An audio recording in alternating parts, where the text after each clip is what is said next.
اور کوئی بھی اللہ تبارک و تعالیٰ کا شریک نہیں ہے، کوئی بھی ایسا نہیں جو کہ اللہ تبارک و تعالیٰ کی برابری کر سکے، اور لاکھوں درود و سلام ہوں ہم سب کے آقا و مولا تاجدار حرم شہنشاہ کونین احمد مصطفیٰ محمد مصطفیٰ صلی اللہ تعالیٰ علیہ وآلہ وسلم کی ذات بابرکت پر، جن کے صدقے میں اللہ تبارک و تعالیٰ نے تمام کائنات کی تخلیق فرمائی، اور درود و سلام ہوں اللہ تبارک و تعالیٰ کی طرف سے مبعوث کیے گئے تمام انبیاء علیہ السلام پر، حضور علیہ السلام کے تمام ازواج مطہرات پر، تمام خلفاء راشدین پر، تمام اہل بیت اطہار پر، تمام صحابہ کرام رضوان اللہ تعالیٰ علیہم اجمعین پر، تمام تابعین تابعات،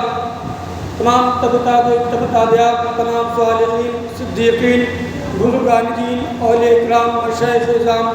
محدث اکرام مفسر اکرام کل مؤمنین والمؤمنات والمسلمین والمسلمات پر اللہ تبارک و تعالیٰ کا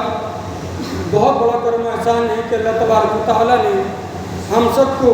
یہ سعادت بخشی کہ ہم اس محفل میں شریک ہوئے۔ بے شک اس طریقے کی جو محافل ہوا کرتی ہیں، محفلیں ہوا کرتی ہیں، جس محفل میں چند افراد صرف و صرف اللہ تبارک و تعالیٰ کی رضا کے لیے، اپنی آخرت کو سنوارنے کے لیے، آخرت کی فکر کرنے کے لیے جمع ہوتے ہیں، تو اللہ تبارک و تعالیٰ ایسی محفل میں شرکت کرنے والے لوگوں کے لیے مغفرت کے وعدے فرماتا ہے۔ تو بہت قابل مبارکباد ہیں وہ لوگ جن کو بار بار اور ہر ہفتہ اس طریقے کی محفلوں میں شرکت کرنے کا موقع نصیب ہوتا ہے،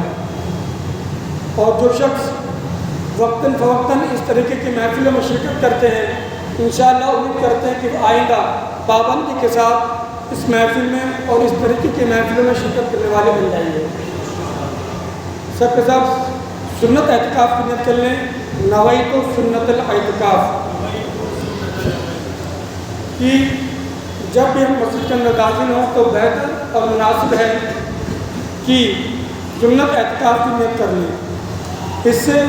ایک فائدہ یہ ہوگا کہ جب جتنے بھی وقت ہم مسجد میں رہیں گے، چاہے کوئی ذکر کریں یا نہ کریں، چاہے نماز پڑھیں یا نہ پڑھیں، کوئی تلاوت کریں یا نہ کریں، فرشتے ہم سب کے نامہ اعمال میں نیکیاں لکھتے چلے جائیں گے۔ اور چند کام ایسے ہیں جو کہ بغیر اعتکاف کے مسجد کے اندر جائز نہیں ہے، جیسے کھانا پینا، چاہے تبرک ہی کیوں نہ ہو، وہ بھی آپ مسجد کے اندر بنا اعتکاف کی نیت سے نہیں کھا سکتے، وہ بھی گناہ ہے۔ اسی طریقے سے مسجد کے اندر آرام کرنا، مسجد کے اندر سونا، یہ سب چیزیں جو ہیں وہ منع ہیں، جائز نہیں ہیں، لیکن اگر بندہ اعتکاف کر لیتا ہے تو اس کے لیے یہ چیزیں جائز ہو جاتی ہیں۔ تو اپنی ایک عادت بنا لیں کہ جب بھی مسجد کے اندر داخل ہوں اپنا سیدھا قدم مسجد کے اندر رکھیں اور مسجد میں داخل ہونے کی دعا کریں، پڑھیں اللہ مفتح لی ابواب رحمتک، کہ اللہ میرے لیے اپنے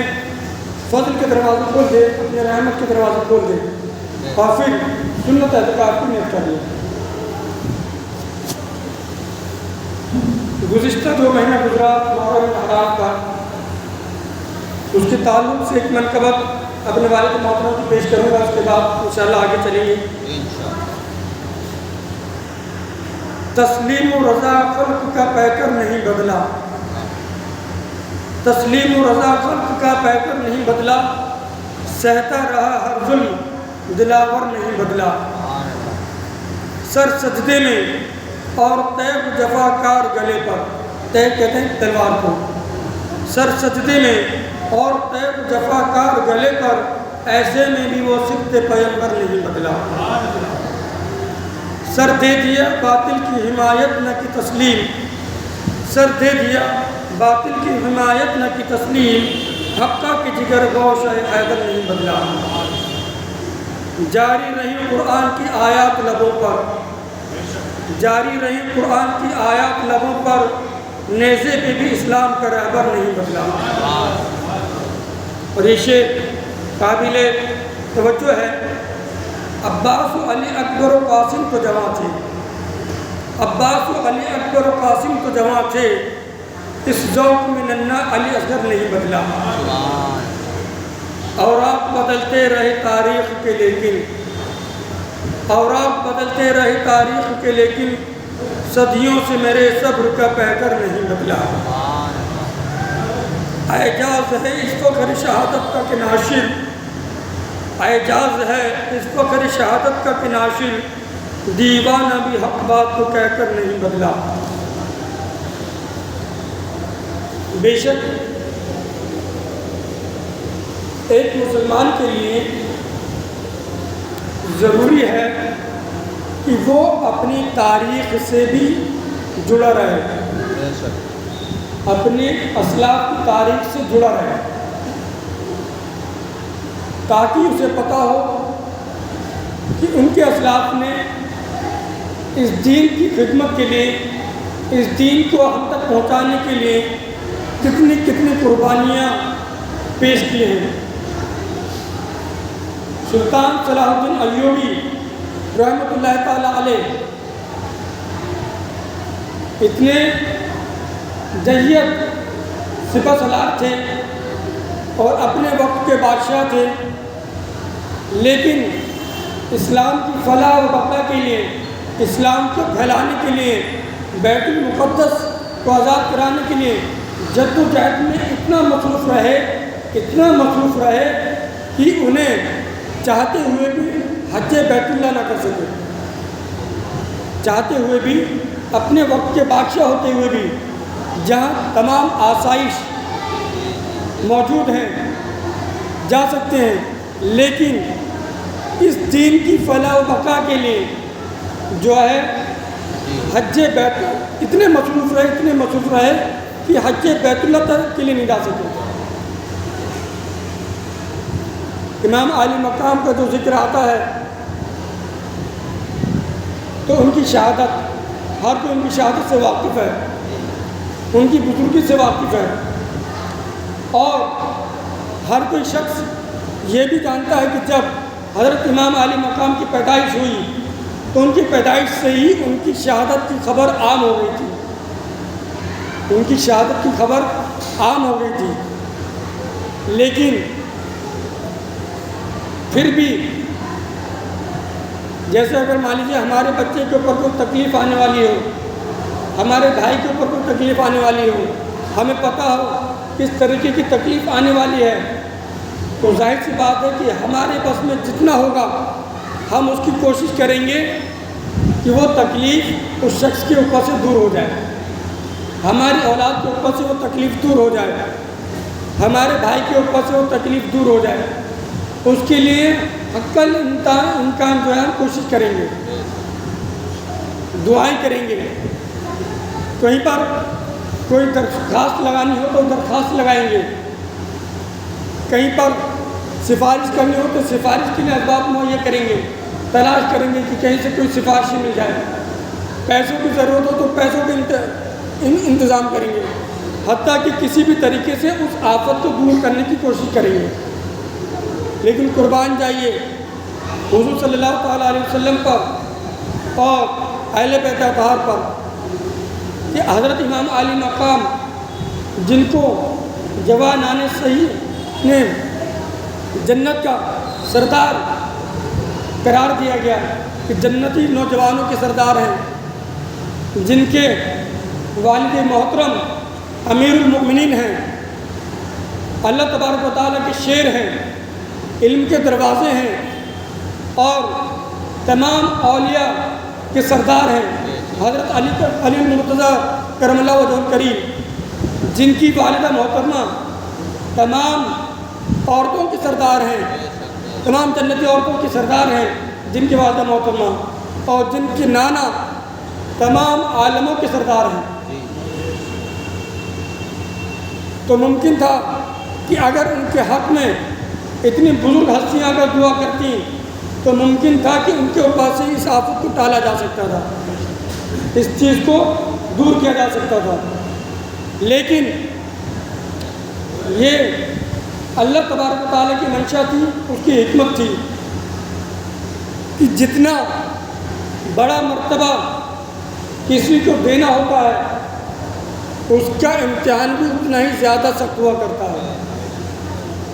حضرت ابراہیم خلیل اللہ علیہ السلام کے اوپر کتنے طریقے کے جو امتحان اللہ تبارک و تعالیٰ نے ڈالے۔ نمرود کی آگ میں ان کو ڈالا گیا، اللہ تبارک و تعالیٰ نے ان سے ان کی حفاظت فرمائی۔ حکم ہوا کہ اپنی بیوی اور بچے کو مکہ کے بیابان میں جہاں پر پانی کا نام و نشان نہیں، جہاں پر سبزہ نہیں، پیڑ پودے نہیں، اس بیابان میں اپنے چھوٹے بچے کو، شیر خوار بچے کو جو ہے وہاں پر بیابان میں چھوڑنے کا حکم ہوا تو اللہ کے حکم پر انہوں نے لبیک کہا اور اپنے بچوں کو جو ہے وہاں پر چھوڑ کے چلے گئے۔ حضرت اسماعیل ذبیح اللہ جب تھوڑے بڑے ہوئے تو ان کی قربانی کا حکم ہوا حضرت ابراہیم علیہ السلام کو، تو حضرت ابراہیم علیہ السلام اس چیز سے بھی پیچھے نہیں ہٹے۔ کہنے کی بات یہ ہے کہ جس شخص کو جتنا بڑا مرتبہ دینا ہوتا ہے اس شخص کو اتنے ہی کڑے امتحان سے گزارا جاتا ہے۔ آپ سمجھ سکتے ہیں کہ جب پہلی کلاس میں بچوں کے پاس ہونا ہوتا ہے تو اس کا ایگزام، اس کا پیپر کس طریقے کا ہوتا ہے، 5ویں کلاس کے بچے کا پیپر کیسا ہوتا ہے، 10ویں کلاس کے بچے کا پیپر کیسا ہوتا ہے، 12ویں کلاس کے بچے کا پیپر کیسا ہوتا ہے، اور اسی طریقے سے جب کسی کو ڈاکٹر بننا ہو تو ڈاکٹر کا بچہ کیسا ہوتا ہے، انجینئر بننا ہو تو اس کا امتحان کتنا سخت ہوتا ہے، اور جب کسی بچے کو IAS IPS بننا ہو تو اس کا امتحان کتنا سخت ہوتا ہے۔ تو جتنا بڑا عہدہ، جتنا بڑا مرتبہ دنیاوی اعتبار سے یا آخرت کے اعتبار سے کسی بندے کو دینا ہوتا ہے تو اس کو اتنا ہی کڑا امتحان پاس کرنا پڑتا ہے، اس کو اتنا ہی کڑا امتحان جو ہے وہ پاس کرنا پڑتا ہے۔ اور حضرت امام عالی مقام کی شہادت کے پیچھے جو فلسفہ تھا وہ فلسفی بھی مختصر طور پر آپ کو بیان کر دوں، اور پھر جو مین بات ہے اس کے اوپر میں آؤں گا، کیونکہ پچھلے بیانات میں محرم الحرام کا مہینہ تھا لیکن حضرت امام عالی مقام کا بیان نہ ہو سکا تو میری گستاخی رہی، تو مناسب سمجھا کہ اس میں مختصر بیان جو ہے حضرت امام عالی مقام کی شان میں بھی کیا جائے۔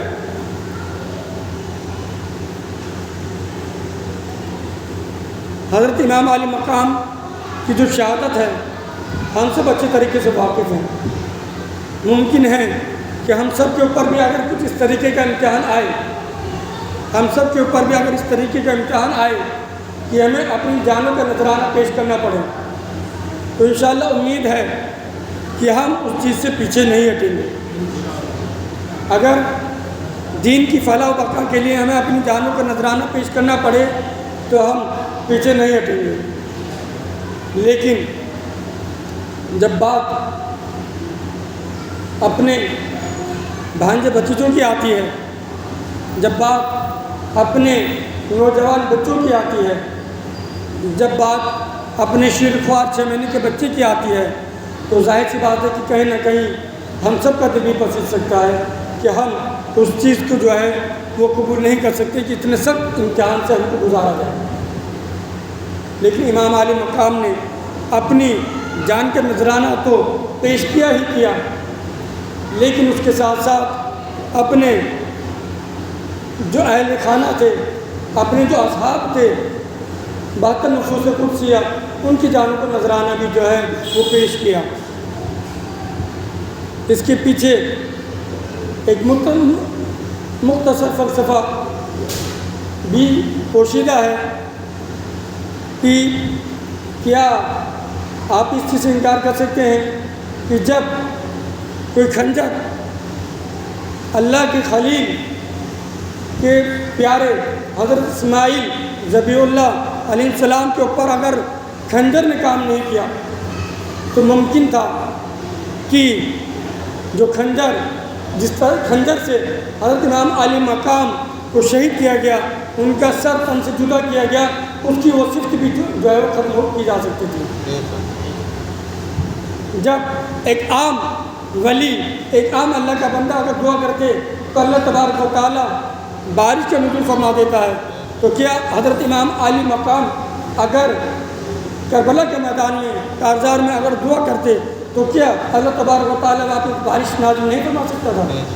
بے شک ضرور فرما سکتا تھا، جس طریقے سے حضرت اسماعیل ذبیح اللہ کی ایڑیوں کی رگڑ سے مکہ کے بیابان میں زمزم کا کنواں جاری ہو سکتا ہے، تو ظاہر سی بات ہے کہ حضرت علی اصغر رضی اللہ تعالیٰ عنہ کے ایڑی کی رگڑ سے بھی کربلا کے میدان میں چشمہ جاری ہو سکتا تھا۔ جب ہم سب کے ہمارے والدین اگر ہمارے حق میں دعا کر دیں تو ہمارے اوپر سے بلائیں اور مصیبتیں ٹل جاتی ہیں، تو ممکن تھا کہ حضرت امام عالی مقام کے حق میں اگر ان کے والدین یا ان کے نانا اگر دعا کرتے تو ممکن تھا کہ ان کے اوپر سے بھی جو ہے اس بلا کو ٹالا جا سکتا تھا۔ لیکن اللہ تبارک و تعالیٰ کو پتہ تھا کہ آنے والے وقت میں کچھ لوگ ایسے بھی پیدا ہوں گے جو کہ کہنے کے لیے اپنے آپ کو مسلمان کہیں گے، لیکن نبی علیہ الصلوۃ والسلام کے اوپر جو ہے ان کی عیب جوئی کریں گے۔ جائیں جنت میں عیب جوئے نبی، یہ خدا کو ہرگز گوارا نہیں کہ ان کی شان میں گستاخی کرنے والے پیدا ہوں گے۔ کہ کہہ سکتے ہیں کہ اللہ تبارک و تعالیٰ نے شہیدوں کا مرتبہ رکھا ہے کہ ان کو یہ مرتبہ عطا کیا ہے کہ وہ ہمیشہ ہمیشہ زندہ رہیں گے، کہ ان کی حیات کے بارے میں شک کرنا بھی جو ہے وہ غلط ہے، جو شہید اللہ تبارک و تعالیٰ کے راہ میں ہوئے ہیں۔ لیکن انبیاء علیہ الصلوۃ والسلام حضور صلی اللہ تعالیٰ علیہ وسلم کو جو ہے ظاہری طور پر شہادت نصیب نہیں ہوئی، تو ان کے حق میں جو ہے کوئی عیب جو ہے جو گستاخی کرتے ہیں وہ اس طریقے کا فلسفہ بیان کر سکتے ہیں کہ حضور کو جو ہے نعوذ باللہ شہادت کا مرتبہ نہیں ملا۔ تو میں بتانا چاہوں گا کہ کسی بھی درخت کے بہتر ہونے کی دلیل جو ہوتی ہے، کسی بھی پیڑ کے بہتر ہونے کی، عمدہ ہونے کی جو دلیل ہے وہ یہ ہے کہ اس کا جو پھل ہے وہ میٹھا ہوگا، خوشبودار ہوگا اور بہتر ہوگا۔ اگر دو درخت ہیں، ایک درخت لہم شہیم ہے، ہرے پتے ہیں، لیکن اس کے پھل جو ہے وہ مزے میں اچھے نہیں ہیں، تو ظاہر سی بات ہے کہ آپ کہہ سکتے ہیں کہ درخت صحیح نہیں ہے۔ لیکن جس پیڑ کے جو پھل ہیں وہ پھل اگر عمدہ ہیں تو آپ کہہ سکتے ہیں کہ یہ پیڑ بھی جو ہے عمدہ ترین ہے۔ تو قربان جائیے کہ حضرت امام حسن علیہ السلام، حضرت امام حسین علیہ السلام جو ہے وہ حضور صلی اللہ تعالیٰ علیہ وسلم کے دو پھل ہیں جن میں سے دونوں طریقے کی شہادت جو ہے وہ ظاہر ہوتی ہے۔ حضرت امام حسن علیہ السلام کو زہر دے کر شہید کیا گیا، وہ شہادت بھی ثابت ہے، اور حضرت امام حسین علیہ السلام کو میدان کارزار میں شہید کیا گیا تو یہ شہادت بھی ثابت ہے۔ اور ایسی شہادت کی رہتی دنیا میں اس کی مثال جو ہے وہ دوسرے کو دینے والا نہیں ہے۔ ابھی لوگ شہید ہوتے ہیں، اب بھی فلسطین میں نوجوان بھی شہید ہو رہے ہیں، بچے بھی شہید ہو رہے ہیں، لیکن وہاں پہ شہادت اس طریقے کی ہے کہ اوپر سے بم پڑا، پتہ ہی نہیں چلا کہ کم جو ہے وہ کب روح جو ہے وہ جسموں سے پرواز کر جائے گی۔ لیکن اپنے طور پر اپنے بچوں کو تیار کر کے میدان کارزار میں بھیجنا اور پتہ ہے کہ ہاں یہ جا کر کے شہید ہوں گے، وہ شہادت کے لیے وہ بھیجنے کے لیے بہت بڑا کلیجہ چاہیے۔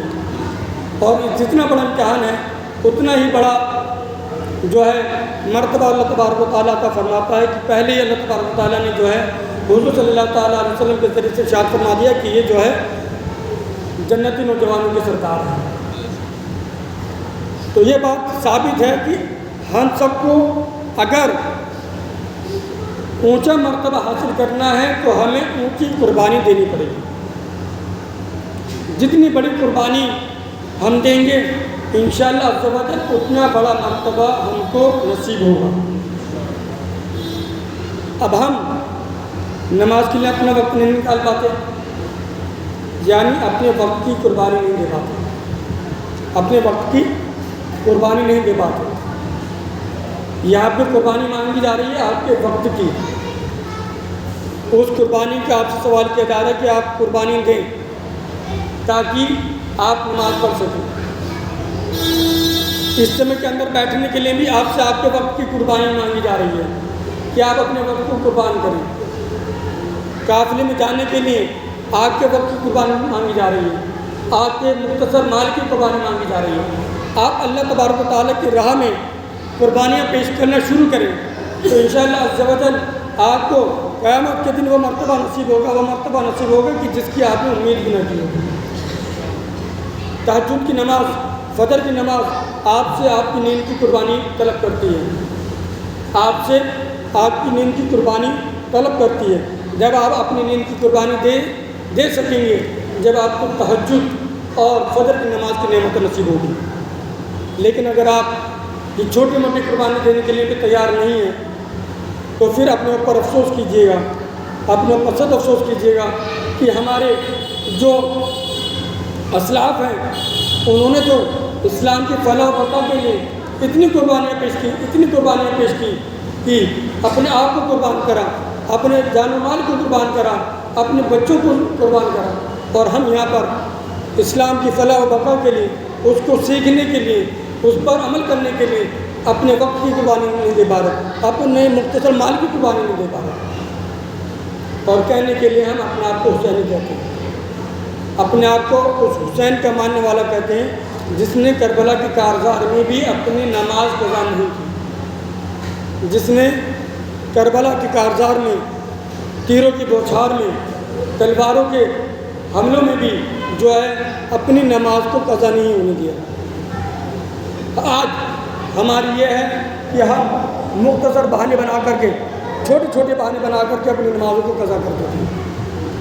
چھوٹے بہانے بنا کر کے, سر میں درد ہے نماز قضا ہو گئی, شاپنگ کے لیے جانا ہے نماز قضا ہو گئی, بھوک لگ رہی ہے نماز قضا ہو گئی, نیند آ رہی ہے نماز قضا ہو گئی, بچہ پریشان کر رہا ہے نماز قضا ہو گئی,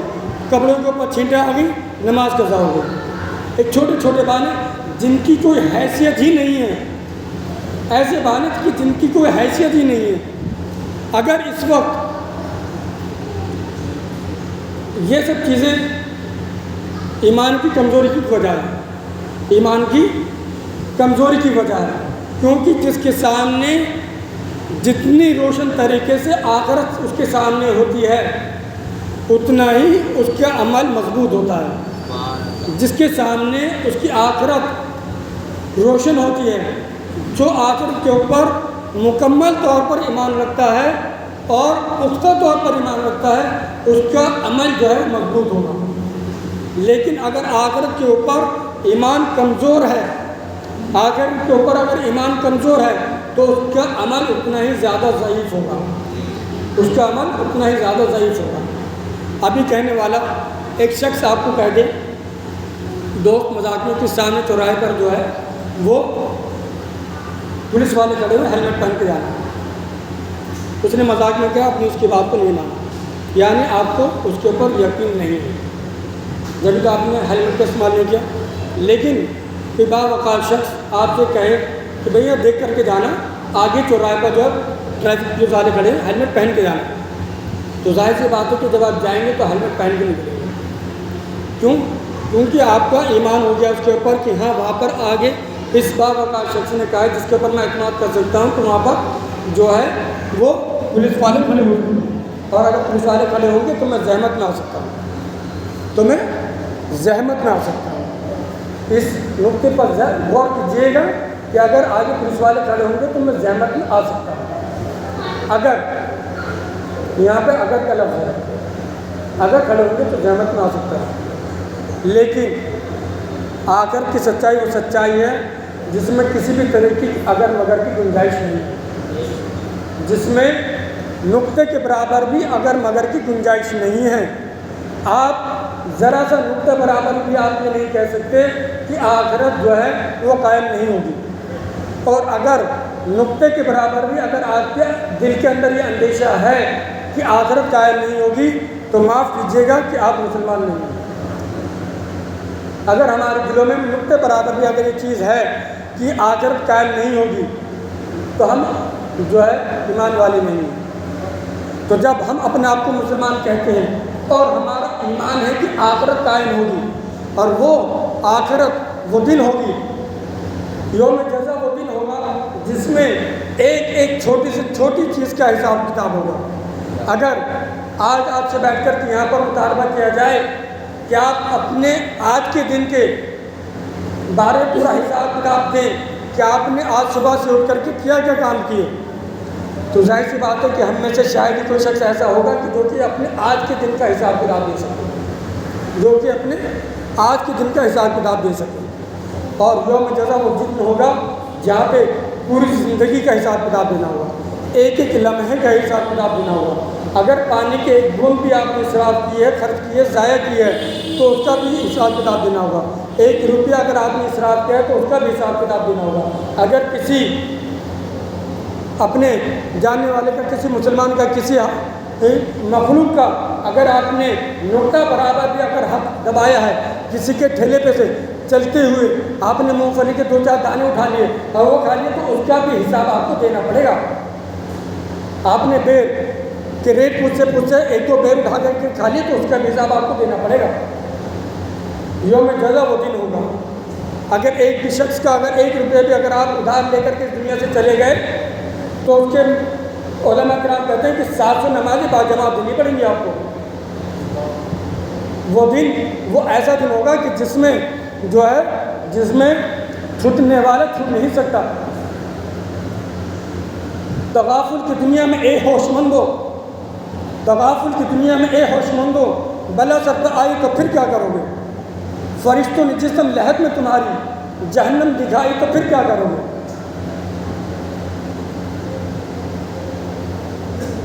فرشتوں نے جسم لہت میں تمہاری جہنم دکھائی تو پھر کیا کرو گے؟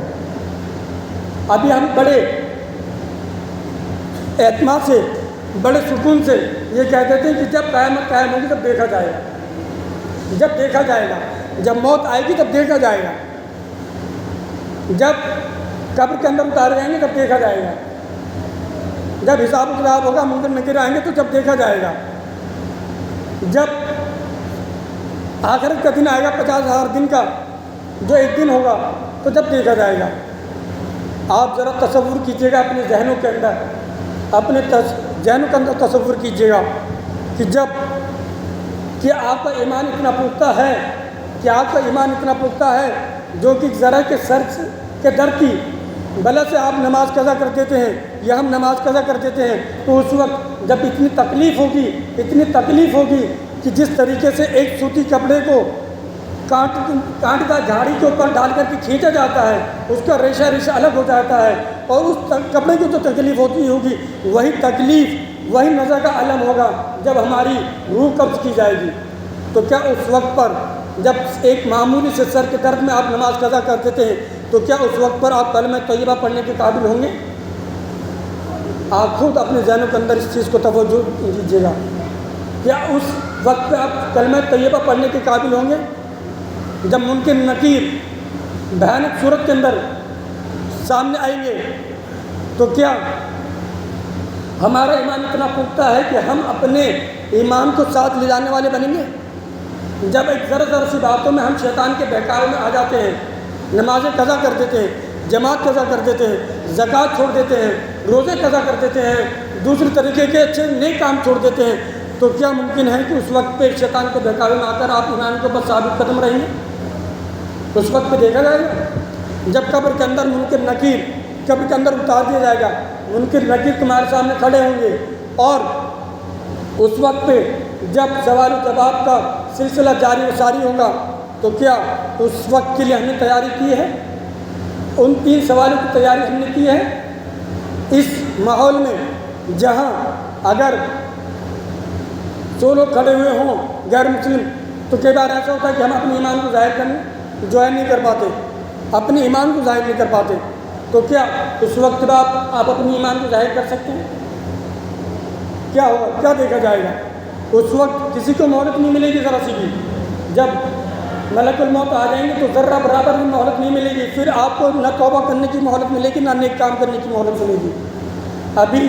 بہت عمدہ وقت ہے آپ کے پاس کہ آپ نیک کام بھی کر سکتے ہیں، توبہ بھی کر سکتے ہیں، استغفار بھی کر سکتے ہیں، علم دین بھی حاصل بھی کر سکتے ہیں، اس پر عمل بھی کر سکتے ہیں،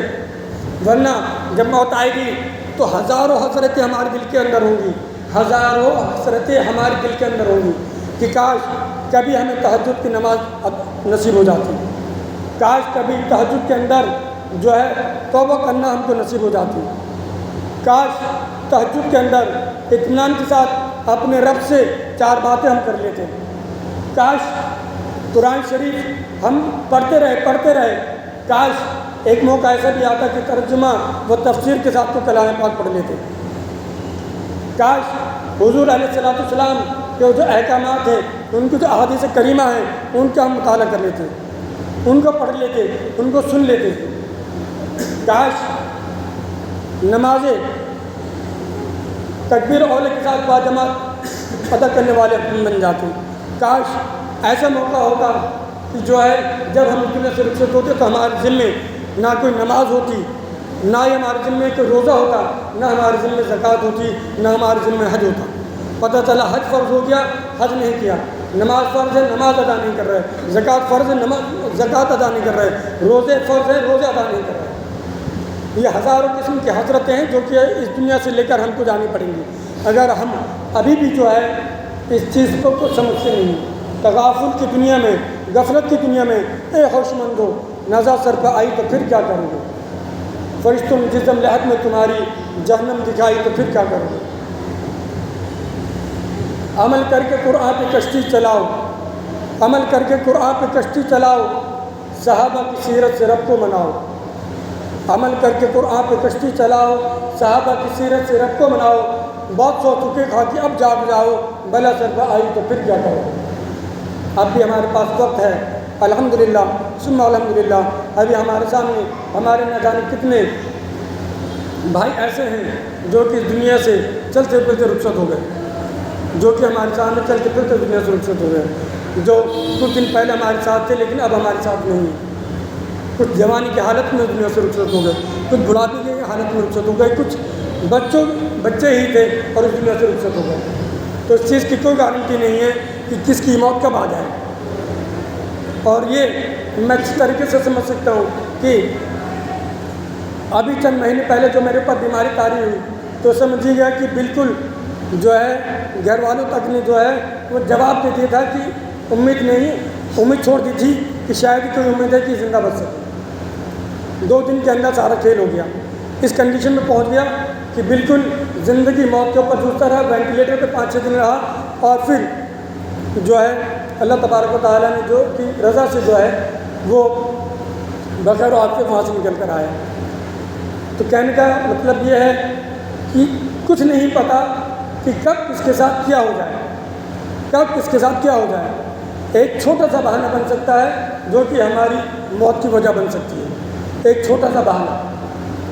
ہو سکتا ہے، چھوٹا سا بہانہ کسی بھی، پتہ چلا رات کو سویا صبح کو اٹھنا ہی نصیب نہ ہوا، رات کو سویا صبح کو اٹھنا ہی نصیب نہ ہوا، گھر سے نکلا کچھ سامان لینے کے لیے گھر پہ واپس آنا نصیب نہ ہوا، کسی سفر پہ گئے سفر سے واپس آنا نصیب نہ ہوا۔ تو موت ایک ایسی سچائی ہے جس کو کوئی جھٹلا نہیں سکتا،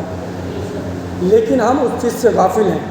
یہ غفلت کی پٹی کو ہمیں کھولنا پڑے گا، جب اس غفلت کی پٹی کو ہم کھولنے میں کامیاب ہو جائیں گے تو آخرت کا نورانی منظر ہمارے سامنے ہوگا، اور ہم اس چیز کو سمجھنے والے ہوں گے۔ ہم جو بھی کام کریں گے چاہے وہ اچھا ہو چاہے برا ہو، ہمارے سامنے جب آخرت ہوگی تو ہم اگر نیک کام ہوگا تو اس کو بہتر سے بہتر طریقے سے کریں گے، اس کو بہتر سے بہتر طریقے سے کریں گے، اور اگر برا کام ہوگا تو اس سے بچنے کی کوشش کریں گے، بشرطے ہمارے سامنے آخرت کا منظر جو ہے وہ ہمارے سامنے رہے۔ تو جب آخرت کا منظر ہمارے سامنے رہے گا تو انشاءاللہ عز و جل ہماری زندگی بہتر ہوتی چلی جائے گی۔ جو بھی کام آپ کریں اس میں سوچیں کہ جو ہے یہ میری آخرت کے لیے مجھے کس طریقے کا صلہ دے گا۔ نماز پڑھیں، جو نماز آپ پڑھ رہے ہیں تو نماز اس طریقے سے پڑھیں کہ ہاں اس کا بہتر سے بہتر صلہ آپ کو نصیب ہو۔ پتہ چلا کہ آپ پڑھ تو رہے ہیں لیکن صراط المستقیم صراط الذین انعمت علیہم غیر المغضوب علیہم ولا الضالین، پتہ چلا پڑھ دیا، پتہ نہیں کہ کیا دیا،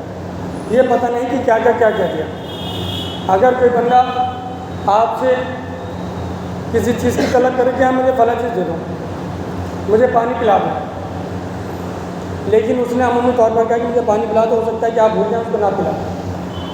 لیکن اگر کوئی شخص اگر کوئی شخص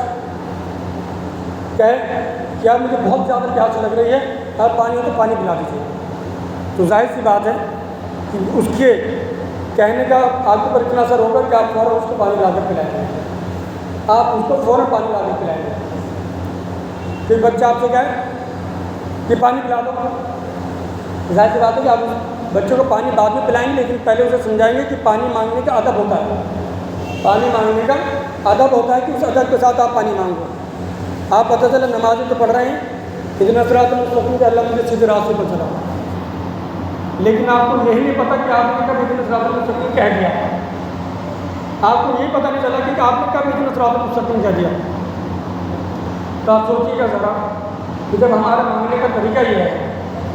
جب ہمارا مانگنے کا طریقہ یہ ہے تو پھر اللہ ہمیں کس قدر عطا کرے گا، ہمیں اللہ تبارک و تعالیٰ کس طریقے سے عطا کرے گا، کس قدر عطا کرے گا۔ جتنا ہمارے مانگنے کے اندر لذت ہوگی، جتنا ادب و احترام ہوگا، جتنی ہمارے اندر طلب ہوگی، اتنا ہی بہتر صلہ ہمیں اس کا ملے گا۔ جتنے بہتر طریقے سے ہم دعا مانگیں گے، ہم نماز پڑھیں گے، اس کا اتنا ہی بہتر صلہ ہم کو نصیب ہوگا۔ تو انشاءاللہ نیت کریں کہ انشاءاللہ اب اپنی آج سے جانے کے بعد اپنی جو بھی عبادت کریں گے انشاءاللہ وہ اخلاص کے ساتھ کریں گے انشاءاللہ۔ جتنے بھی برے کام ہیں ان سے بچنے کی کوشش کریں گے، جھوٹ بولنے سے بچیں گے، بڑوں کا ادب و احترام کریں گے، چھوٹوں کو شفقت کریں گے، بدتمیزی نہیں کریں گے، گالی نہیں بکیں گے، نماز کی پابندی کریں گے، جماعت کی پابندی کریں گے، ممکن ہوا تو انشاءاللہ تہجد کی بھی پابندی کریں گے۔ جو ہفتہ وار اجتماع ہوتا ہے اس کے اندر پابندی کے ساتھ شرکت کریں گے، علم دین کو سیکھنے کی نیت سے، اس پر عملی طور پر عمل کرنے کی نیت سے، جو علم ہم کو آتا ہے اس کو صرف دوسروں تک پہنچانے کی نیت سے مدنی قافلوں میں سفر کریں گے انشاءاللہ۔ کلام پاک کچھ سمجھ کر پڑھنے کی کوشش کریں گے۔ یہاں تک علماء کرام فرماتے ہیں کہ آپ نے اگر ایک رکوع سمجھ کر پڑھا، وہ ایک رکوع سمجھ کر پڑھنا آپ کا کئی بار پورا کلام پاک ناظرہ پڑھنے سے زیادہ افضل ہے۔ ایک رکوع توجہ کے ساتھ، غور و فکر کے ساتھ، ترجمہ و تفسیر کے ساتھ پڑھنا جو ہے ناظرہ کلام پاک پڑھنے سے کئی گنا زیادہ افضل ہے۔ تو انشاءاللہ کلام پاک ترجمہ و تفسیر کے ساتھ سمجھ کر پڑھنے کی کوشش کریں گے انشاءاللہ۔ اللہ تبارک و تعالیٰ ہم سب کو کہنے سے زیادہ عمل کرنے کی توفیق عطا فرمائے، اور اللہ تبارک و تعالیٰ کا بہت بڑا کرم احسان ہے کہ اللہ تبارک و تعالیٰ نے ہمیں ایک ایسا پلیٹ فارم عطا کیا ہے جس پلیٹ فارم کے ذریعے سے ہم اپنی آخرت کو سنوار سکتے ہیں، نمازوں کو بہتر کر سکتے ہیں، اپنے نہانے دھونے کے جو مسئلے ہیں ان کو سیکھ سکتے ہیں، غسل کے فرائض، اس کی سنتیں، نماز کے واجبات، نماز کی سنتیں، حج کے فرائض، زکوٰۃ کے واجبات، یہ سب چیزیں جو ہیں سب چیز سیکھ سکتے ہیں۔ کھانا کھانے کے آداب، دوسری چیزوں کے آداب، یہ سب چیزیں جو ہیں بڑی آسانی سے سیکھ سکتے ہیں، بس ضرور اس چیز کی ہے کہ آپ کو اپنا وقت دینا پڑے گا۔ تو انشاءاللہ نیت کریں کہ انشاءاللہ ہم اپنا وقت دیں گے، جس بھی طریقے سے ممکن ہے انشاءاللہ وقت دینے کی کوشش کریں گے۔ اللہ تبارک و تعالیٰ ہم سب کو کہنے سننے میں زیادہ عمل کرنے کی توفیق عطا فرمائے۔ کہنے سننے میں اگر کچھ کمی کوتاہی ہم سے ہو گئی ہو تو اللہ تبارک و تعالیٰ اس چیز کو اپنے حبیب پاک صلی اللہ تعالیٰ علیہ وسلم کے صدقے میں معاف فرمائے، اور ہمیں بہتر سے بہتر فکر کرنے کی توفیق عطا فرمائے اور بہتر سے بہتر عمل کی توفیق عطا فرمائے۔ السلام علیکم ورحمۃ اللہ وبرکاتہ۔